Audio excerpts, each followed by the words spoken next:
Handing over master keys to an autonomous agent is a terrifying gamble. At its core, the most challenging part of search is translating how humans think into a language that computers can actually calculate. This is where vector embeddings come in, transforming abstract human concepts into lists of numbers. And what vector embeddings are is essentially an array of numbers. Now, these vectors, they capture the semantic essence of the data, where similar items are positioned close together in vector space and dissimilar items are positioned far apart. And with vector databases, we can perform similarity searches as mathematical operations, looking for vector embeddings that are close to each other. And that kind of translates to finding semantically similar. Placing similar ideas close together in a mathematical space lets us perform similarity searches with remarkable speed. It completely bridges the gap between raw data and human meaning. If your database lacks a proper index, finding a match requires calculating the similarity for every single vector in the system. As your dataset grows to trillions of items, this brute force linear search becomes a massive bottleneck. Data was not indexed. You will need to go through each vector and compute a similarity metric to understand which vectors were the closest to the query vector. The time complexity would be linear in the number of vectors, which means that if you had trillions of vectors, you would need to iterate through each of those vectors to compute a similarity index. That would be way too long. Linear search is fine on a laptop, but it is fatal at enterprise scale. Without advanced indexing algorithms, trillions of vectors will instantly crash your system. Scaling a modern platform from a few thousand requests per second to millions requires an incredibly resilient data infrastructure. It forces developers to completely reevaluate their tools and architecture under extreme pressure.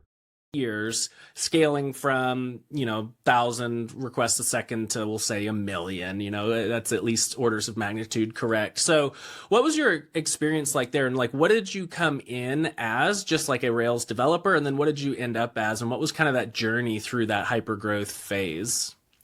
Hypergrowth is the ultimate test of any database setup.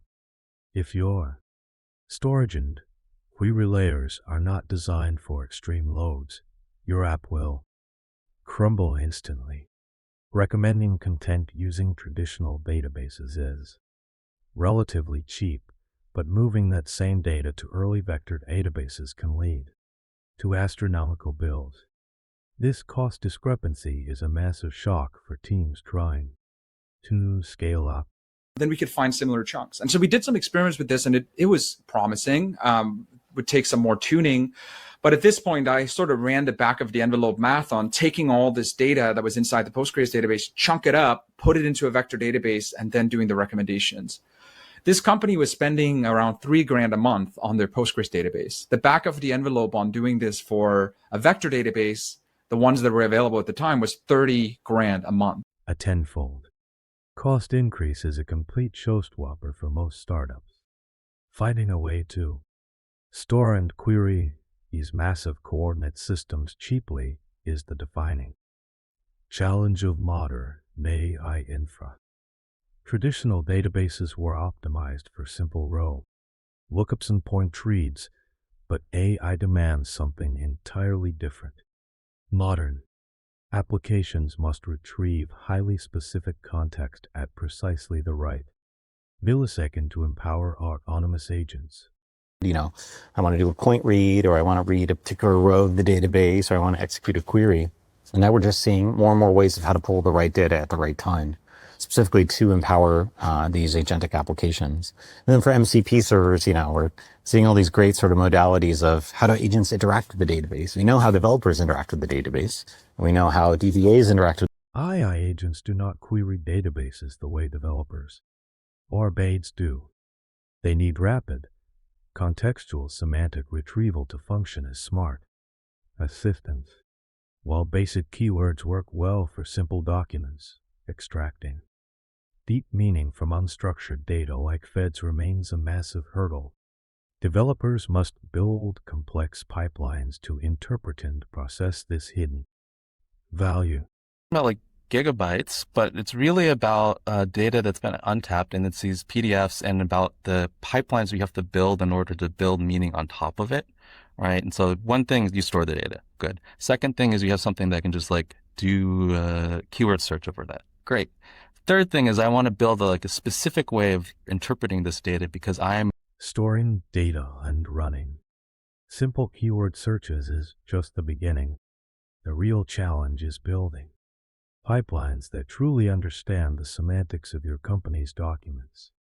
Many development teams are bogged down by managing a sprawl of different database types inside their containerized setups. Having to synchronize and duplicate data across multiple platforms ruins overall performance. Kubernetes tech stack, containerized with lots of different database types. They're having to build applications that talk and communicate with all of these different database types. And this was the struggle we had, right? And we wanted to simplify the tech stack. We wanted to make it more performant overall. Mm-hmm. We wanted to not have to duplicate data up between all of these different platforms. And we decided one day just to ask ourselves, can we build something which replaces all of these things in a single platform, which is built consolidating different database paradigms into one single platform is the ultimate dream of database engineering. It removes complexity debt and keeps the system lightning fast. Retrieval augmented generation works beautifully when matching text paragraphs, but actual corporate data consists of various formats. Many documents are embedded with rich images, diagrams, and video files. RAG can help us out here. It can pull the most recent policy document about our VPN, and it can embed just the relevant paragraphs from that policy document into the input prompt. So the LLM has the relevant information to answer correctly. Exactly, but a lot of real-world data isn't just text. Text alone cannot capture the full picture of modern business datasets. Moving toward multi-modem context is the next major frontier for AI search. Deploying an entirely new vector database alongside your existing production systems is a heavy task.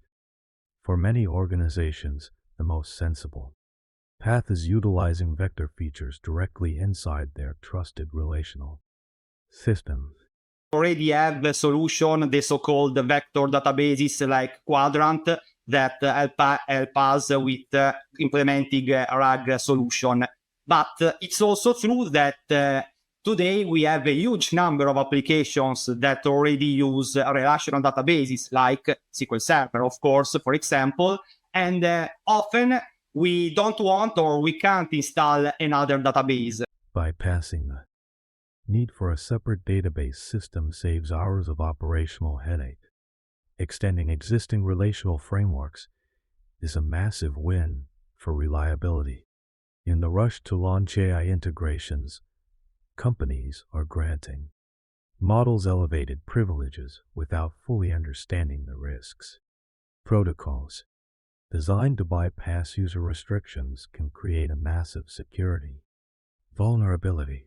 Integrating AI systems with elevated database privilege faster than they can understand the security implications. The Model Control Protocol, or MCP, allows AI to access sensitive SQL databases with service-level permissions that bypass normal user restrictions.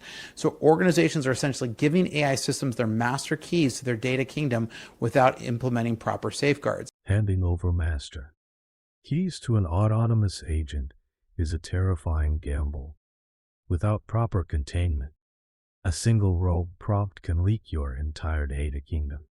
While the tech industry is obsessed with distributing workloads across massive clusters, some engineers are focusing on single node performance. Reoptimizing the simple local database is proving to be incredibly disruptive.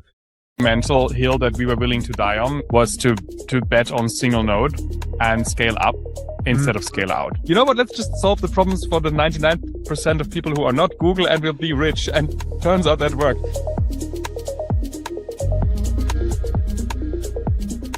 Betting on single node scale-up performance simplifies everything. You do not need Google-sized complexity to run highly efficient modern database operations. Shuffling database assets between secure storage and external AI models creates massive friction. The most secure and performant strategy is running model inference directly where the data resides. Oracle's strategy is really to architecturally eliminate complexity so our customers can lower their costs, their time to market, as well as their operational risk. And also to really enable, bring power and simplicity to data by bringing AI to the data instead of our customers having to take data out of their secure locations to use AI. Bringing AI directly to the data layer completely eliminates security leakage and transport latency. It is a major shift toward architectural sanity, forcing developers to manually stitch together unrelated software components results in massive operational overhead. Re-engineering these modules to work natively together is essential for simplifying modern enterprise architectures. What happens, the reason this complexity exists is because each component is kind of separately developed, and it goes to our customers to have to make it work together. So if you have a new component that comes in, you have to figure out how to secure it, how to make the data management, how to operate it. At Oracle, we are engineering these components together at Oracle because we want to remove that complexity. Eliminating integration friction at the platform level is the ultimate timisaver. It keeps development cycles fast and lowers overall system complexity. Despite the hype, an overwhelming majority of companies struggle to gain actual business value from AI systems. The primary reason is that building robust, enterprise-grade AI pipelines remains incredibly difficult. People don't know how to actually build this and make this work for the enterprise. As a matter of fact, there was an MIT article that came out that said 95% of enterprises are getting zero benefit from AI. There's only this 5%, right? The cream of the crop that are getting. Moving from basic prototypes to secure, enterprise-wide production is where most AI initiatives fail. Only the teams with optimized data infrastructure are extracting true value, combining asynchronous drivers with strong validation. Libraries is a massive win for document database development. It allows teams to build highly flexible schemas without losing type safety. A new project, and the thing that caught my eye about it was two really cool aspects: asynchronous and pydantic. I'm like, oh, those things together plus MongoDB sound pretty awesome. And so it's been really fun to watch it grow over the last 2 years, and it's gaining quite a bit of popularity. This tight integration makes database management incredibly painless. You get the flexibility of NoSQL paired with the robust safety of strict typing. Standard AI models are locked inside the fixed parameters of their training data. Connecting them to external knowledge requires a highly efficient intermediary database that can feed them real-time context from the factory as these trained, fixed things. How do you teach it new stuff? This is one episode where we get to go delightfully deep on how this all actually works. What's a large language model really doing? What does it need an auxiliary database for? And if it does, what's the flow of data back and forth between them? What is that auxiliary database actually doing? An auxiliary database acts as the external memory bank for your model. It bridges the gap between static intelligence and ever-changing real-world data.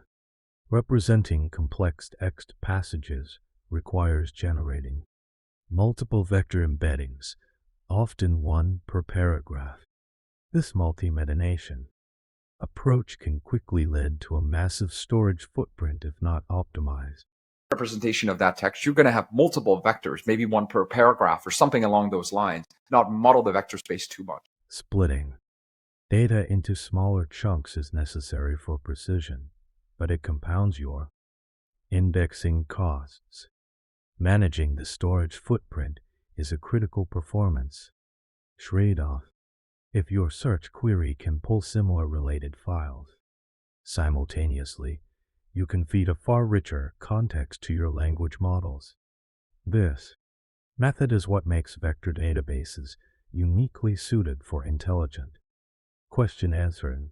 So if I knew that video number 1, 6, and 8 are related to the load balancing video, which is video number 10, if I could say that these are similar to it, then I could tell ChatGPT to use all 4 files of 1, 6, 8, and 10 to give a response. The quality of that response will be much better. It will almost be human-like. Grouping semantically relevant assets ensures that no vital context is dropped. It is the key to generating near-human, highly accurate answers. To build a database engine that handles millions of calculations seamlessly, developers must look far below high-level frameworks.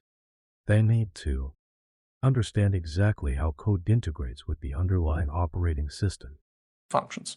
And after that, I decided to pass a Sun Microsystems like Java professional certificate. I passed the certificate. I understood, let's say, okay, this is how JVM functions. It helped me to create and design much better Java applications. After that, I decided to go to the third level, like way deeper, because I was disappointed. Like, I know how Java functions, but how Java integrates with the operating system. Building at the native system level is incredibly difficult, but it is the only way to achieve maximum execution efficiency and bypass high-level bottlenecks. By mapping different items as mathematical vector embeddings, we can position similar concepts close together in a coordinate space. This lets us run semantic search queries as straightforward distance calculations. Similar items are positioned close together in vector space, and dissimilar items are positioned far apart. And with vector databases, we can perform similarity searches as mathematical operations, looking for vector embeddings that are close to each other. And that kind of translates to finding semantically similar content. Now, we can represent all sorts of unstructured data in a vector database. Finding semantic matches relies on calculating geometric distances rather than simple keyword matches. It opens up completely new possibilities for searching unstructured assets. Approximate nearest neighbor search works by partitioning vectors into smaller clusters. Instead of comparing a query against every item in the database, the system only searches the most relevant cluster. Centroids. Looking for the nearest neighbors to a query vector, we just need to pull the vectors from the closest cluster. It is a faster search, and indexing the vectors takes much less memory space. Instead of having to iterate through each vector, we just need to iterate through the cluster centroids. There's a balance between search latency and accuracy. The more clusters we use, the better will be the hash, and more accurate will be the return nearest neighbors. Clustering is a brilliant trade-off, exchanging a tiny sliver of accuracy for massive gains in search speed. It is the core algorithm that keeps large-scale search engines alive. True scaling means preparing your data layer for unexpected floods of traffic, moving from a couple hundred requests per second to millions under high load will expose every single flaw in your design. To the infrastructure side, or started getting really good at Postgres, and like what kind of scale growth did you see at Shopify while you were there, and what were some of those challenges? Sizable scale requires infrastructure that can absorb millions of requests without breaking a sweat. It is the defining test for any database engineer. Running large search engines is notoriously one of the most demanding tasks in infrastructure engineering. To prevent system-wide outages under high load, You must decouple your compute resources from your storage. Of running Elasticsearch, which is operationally, I think, one of the most challenging databases that I've ever operated from my times at Shopify, which is flashing before me. And to me, it's always been very obvious that for a search workload, you have to separate compute and storage, and no one had really done it before. Decoupling. Compute and storage is essential for isolating search spikes. It keeps writes and lookups consistently fast, even under massive pressure. The rapid rise of generative AI has forced a complete overhaul of the database industry. Standard relational engines have had to quickly implement vector support to keep up with the demands of agent IC workflows.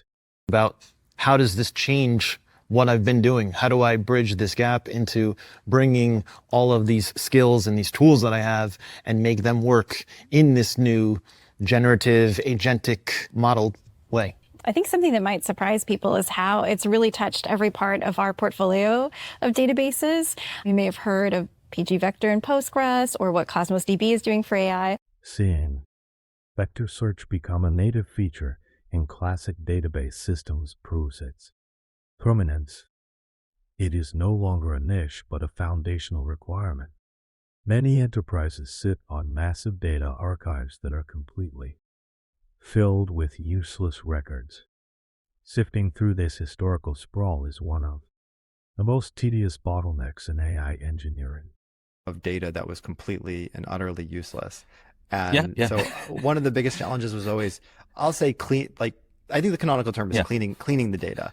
But I feel like it's just so much more than that, where it's just like even figuring out, I mean, there's like cleaning and structuring your datasets is the unglamorous reality of machine learning. If your input is garbage, your model's outputs will be too. Rearchitecting a database to scale seamlessly from a single Python process to a massive multi-node cluster requires incredible engineering foresight. It forces developers to reevaluate their design at every layer. With CerealDB, you can go from running a single node server or even a kind of database running inside Python, so inside the process, all the way up to running 25 nodes, 50 nodes in a cluster and storing hundreds of terabytes of data. And so the way that you design the database, the way that you design the behavior of how that works, you have to take into account all of those different aspects every single time you build in a feature. Supporting hundreds of terabytes of data across dozens of nodes requires robust, fault-tolerant protocols. Your design must hold up under extreme distributed scale. The offline pipeline of any RAG system relies on transforming raw documents into coordinate dimensions. These numerical strings represent the conceptual meaning of your text chunks. We're going to take all of those documents and run them through an embedding model. That model is going to turn each chunk of text into a vector, which is essentially a list of numbers that captures the meaning of that chunk. Right. Then we store those vectors in a database, specifically a vector database. So text documents, they go to the embedding model, they're converted into vectors. Storing these embeddings in a specialized vector database is the foundation of semantic search. It lets you retrieve highly relevant documents in milliseconds. When you upload documents to a RAG pipeline, the system must split the text into manageable partitions. It then calculates and stores these vector embeddings in an optimized binary format. Solution based on our documents.